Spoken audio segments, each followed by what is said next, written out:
Ak nechcete príliš premýšľať a potrebujete auto pre rodinu, do práce, na každý deň, Passat je jednoznačná voľba.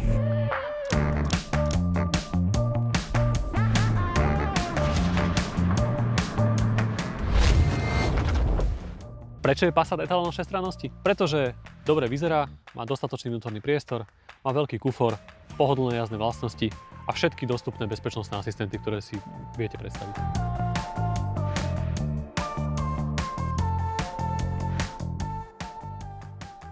Tento konkrétny Cruise je už model predošlej generácie po facelifte.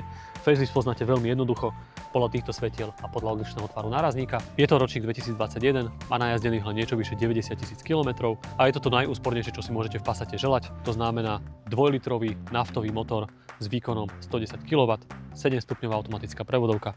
Dlhodobá spotreba sa hýbe niekde okolo 5 litrov. Ide o faceliftovaný motor z kategórie Evo, ktorý má vylepšené technické vlastnosti, hlučnosť a spotrebu.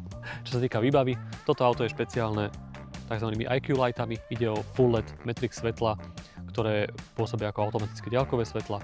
Ďalej má cúvaciu kameru, samozrejme navigáciu, asistenčné systémy, radarový adaptívny tempomat. O bezpečnosť sa stará Front Assist a kopec airbagov. V rámci výbavy by som ešte spomenul poloelektricky nastaviteľné sedadla, vodičové má dokonca masážnu funkciu.